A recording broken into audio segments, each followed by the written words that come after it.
Hello and welcome back. We're so excited to have you here for the second episode of Your Daily DM. We discuss areas which you will rarely find in books or other podcasts, but it's top of mind because we all deal with it every day. So today's topic, I'll give you a little bit of background. So I was at the dentist office, let's say about a week and a half ago, right? And I was having my dreaded 6-month cleaning. And I'm in the chair and I could hear the background. There's a conversation that's happening between the dental hygienist, techs, right? Let's just name them, I don't know, Sarah and Jane. So Jane was coming to Sarah and saying, "Hey, Sarah, I'm so thankful to you for helping me deal with this patient that was difficult." And Sarah goes, "Oh, no, it was nothing." And so Jane goes back to Sarah and says, No, it was something. You really helped me out." But Sarah's expressions weren't convincing. She just kind of shied away from the recognition that she was getting. That led me to believe, as women in general, we tend to just undermine our work where we should acknowledge the leadership or the help that we're providing, right? So today is that topic. Why is it that women tend to not accept credit for their intelligence, their leadership, and shy away from self promotion? Is it nature, nurture, or a combination of both? Are we born like this? Or are we, brought up to be in the sidelines? Well, it's going to be an interesting discussion today, Mahwish. All right. I look forward to it. So what do you think, Debbie? What are your general thoughts about this, women not being able to self-promote or accept the recognition? I recognize what you're talking about, first of all. Okay. We all, I don't think it's across the board 100%, obviously. I think a little bit has to do with when you were raised or maybe how you were raised. I would even think that to a degree, at least in my experience, there's religion that could play into it, right? It's not appropriate or it's maybe viewed as prideful or something to take credit. You know, you're working so hard to be an expert and show yourself to be an expert, but you're right.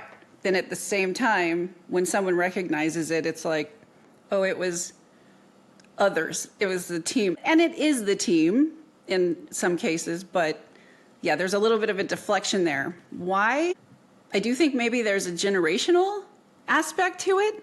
I mean, we're pretty new to women being as powerful in the workplace as we are. That's a relatively new concept. Some people were born into it and maybe take it for granted, but others had to see inequality and still see a little bit of inequality today. That is a very good point. We are relatively new in the workforce. I like that At the perspective. level we are Yeah. and in the level of impact we're having.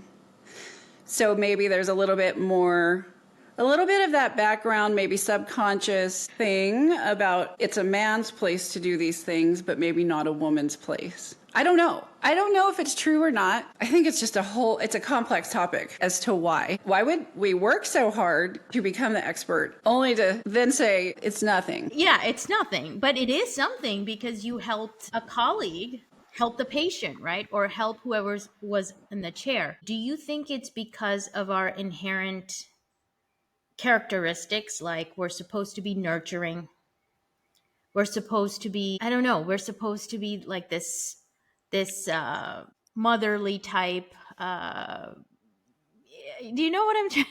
I don't know what I'm trying to say, but like, is it in our DNA that says you should kind of help others shine and be in the background, like your kids shine and be in the background? Yeah, there's a little bit of gender identity, gender roles, all of that. I think that play into it. And I know for me, when I was younger in my career, I remember hearing people say, you got to sell yourself. You got to sell yourself. And today, when I work with people to develop them, I talk to them about how you sell yourself. What does this company get when they get you? What is your selling point? But I remember being super confused about that as a concept when I was younger. I'm like, how am I supposed to do that? And to this day, I compare how I feel about selling myself to what I see others do. It's very much a challenge for me to figure out, am I doing it correctly? So let me ask you on that, or what are your thoughts on how you do that, especially as a woman? Yeah, I believe that women in general, from how we are raised, and it's a combination of both nature and nurture that makes us who we are. So, in that light, we're born with certain characteristics that make us who we are, but it's the societal expectations that lead us to believe that we should be in the background and not be at the forefront. Now, to answer your question, what's the correct way? Um, Everybody has a different way of doing things, but I would say if I was in that position, going back to the dentist example and the two ladies talking to each other, I would have said, hey, I'm glad that I was able to help you. That's all I would have said, right? That means that I'm recognizing and acknowledging that I was helpful to you. And let's see how we can learn from this experience or something along those lines. I wouldn't have said, oh, it was nothing. Does that make sense? Well, it certainly does in terms of acknowledging your role in improving somebody's knowledge or passing on your experience. I mean, even with what we're trying to do here, we're trying to tell other people who haven't gone through things how the heck do you navigate these Yeah. topics? And if in professional circumstances I am asked to self promote, uh, it's uncomfortable for me, but I I actually use my experience as an example. I don't say, "Hey, listen, I have XYZ blah blah blah," right? I have done in my past experience, this is the situation I was in and that's how I handled it.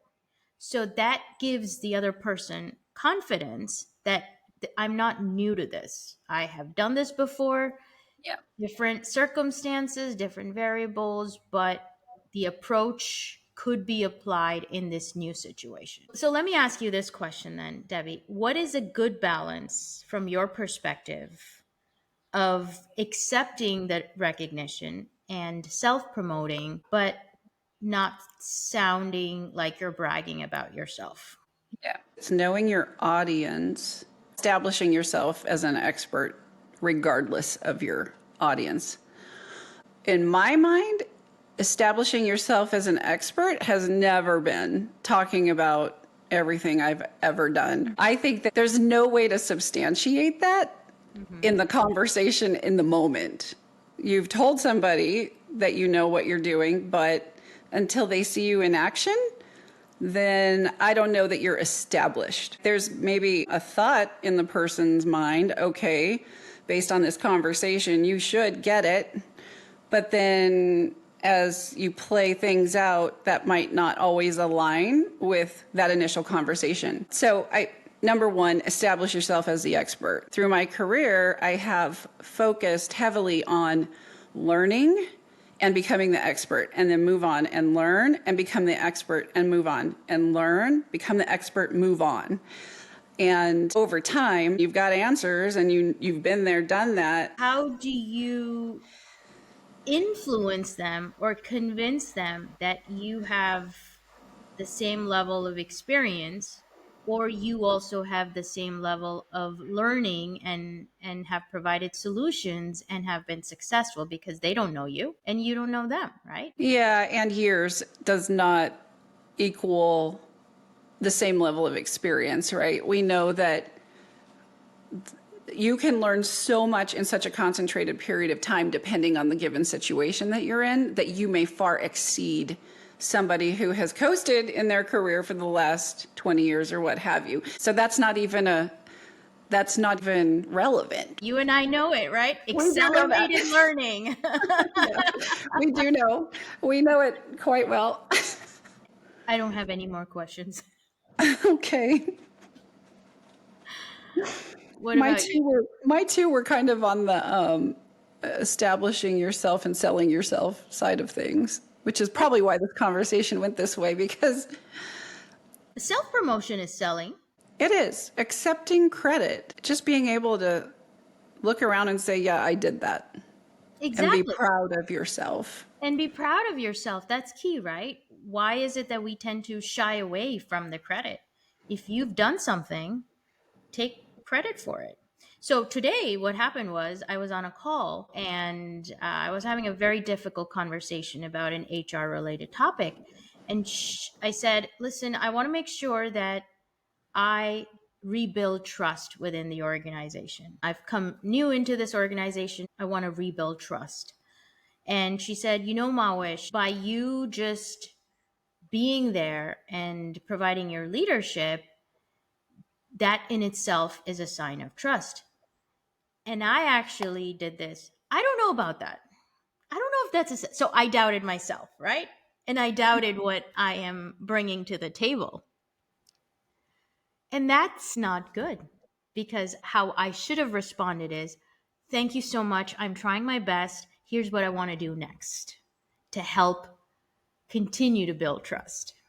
But I went to my old ways and I said, I don't know about that. That makes me think of what I've heard people say before, where it's don't believe the good or the bad that you hear about yourself. But I think you really should believe some of the good and some of the bad to maintain a balance and to keep a healthy perspective on who we are. I know that when I get negative feedback or I hear something negative, which thankfully is kind of rare these days, I take it into consideration and I spend days trying to figure out if it's true or not. Not to beat myself up, but to understand what did I do? What could I do better?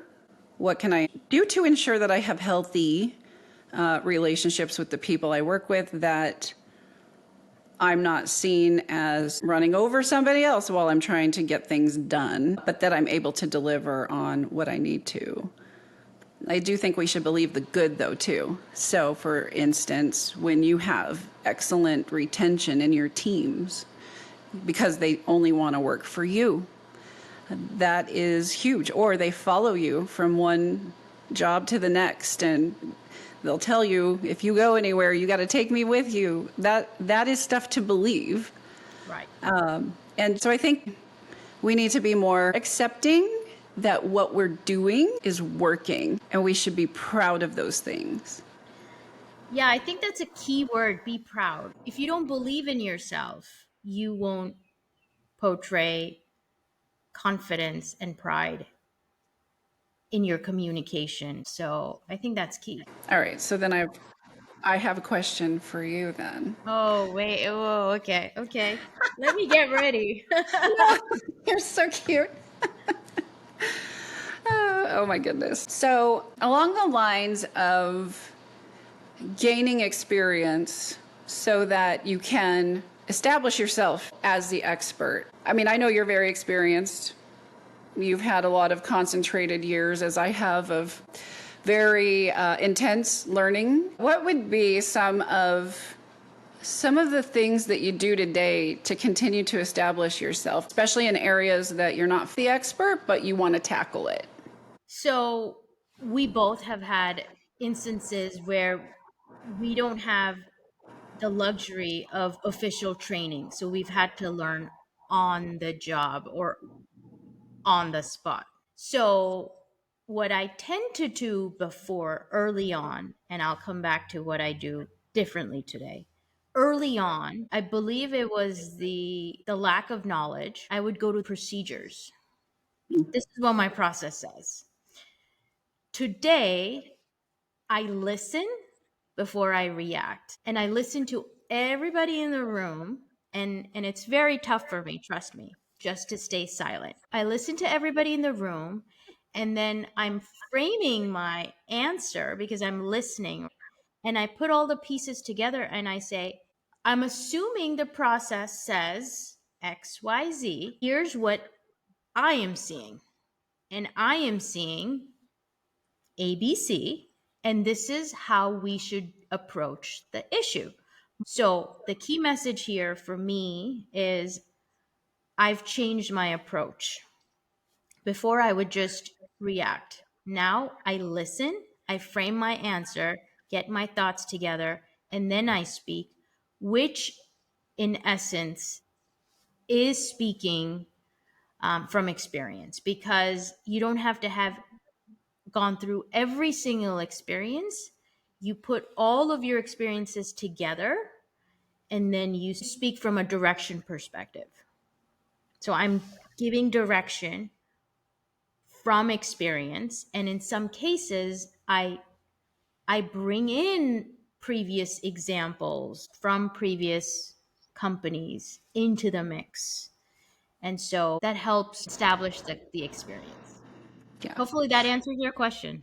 It does. Yeah, listening is a skill that is underrated and sometimes underutilized because it really brings you into the rounded out view of what's going on in this particular situation. So, absolutely, that is helpful. The other thing I do is I've acknowledged that as much as I do know, I don't know everything, and I'm okay not knowing everything as long as I've got someone that knows more than I do in certain situations. You know, I focus a lot on training the next leaders, the next generation, or the next group of leaders. And I look at some of the people who work for me, and they are so far beyond where I was when I was at their level or stage. And I know that part of that is because of me. So there I am. I'm gonna admit that. Taking credit where credit is due. There you go. But I look at them and I'm blown away at just how experienced and refined and just great they are and how great they will be. I don't have to be the expert. I mean, I still want to do that, but with the vast amount of decisions I have to make in a single day, I'm happy to have people who are better than I am at making some of those decisions. It really helps. I do see my role in it, and I do know that the environment that I set does play a big part into that. I guess to the earlier point, when I do get compliments or the people don't want to leave working with me, I am very thankful. But I do have a tendency to say, oh, this is all you, all you, all you, without necessarily acknowledging the other part, which is I put them in this situation to help them grow, and I did this and I did that. So, it's a learning and growing experience. I think at the end of the day, I don't know if I will fully master that, at least not at all times, but I do think the more comfortable we get, especially as women, in acknowledging everything that we've done, everything we do, how well we do it, and understand what we bring and how worth it we are, yeah, the better off we'll be. You said something that I don't think I will master that. I think we just have to be comfortable being in space where you're acknowledging and just learning and evolving, right? We may not even have to master anything as long as you are just improving step by step. Yeah, maybe that's the goal. Improve step by step, but don't back away from those compliments. Yeah. Absolutely. So, what is one thing that you commit to doing to acknowledge, self promote, and accept where credit is due? What's that one thing that you will do differently? Say thank you That's it. and leave it at that. Yeah, leave it at Thank that. you. Thank you. I appreciate it. Thank you. I appreciate it. It was a lot of work. There we go. Those are the golden words. What are you going to do while you're building trust just by being present? What am I going to do? Sometimes silence is golden. So You're just going to stare back. I will just say, I don't know, what will I say? Just say, yep, I know. Yeah, I recognize that. Well, I don't know. I'm just being silly. What would I say? I'm glad I'm able to help. So I think what I have taken from this conversation is that being able to take credit is not really what I was originally thinking that it is. After this, I'm thinking of it more like acknowledging the impact that you have. Right. Every conversation, every discussion, every decision, every time you mentor somebody, I believe you are selling yourself, but more importantly, the response that you give back when somebody's thanking you also exuberates confidence, Yes. exuberates, your self-worth and and Yes. and the impact you've had to a person, to people, to organizations. And I believe we have, as women, we have to be comfortable just acknowledging that. And it's as simple as that. Like you said, just say thank you. 2 words, thank you. And that should be okay. That should be Yeah. good. Yeah. I agree. So, on that note, I think we should wrap it up. But before we do, I just want to say thank you, Mahwish. You did a great job in this episode, and it has been a pleasure working with you on your daily DM. We couldn't have the daily DM without the M. And so, thank you for that. Oh, you're so welcome. I enjoyed it. And I know I did a great job. Well done. All right. We'll see you next time. Bye. Bye.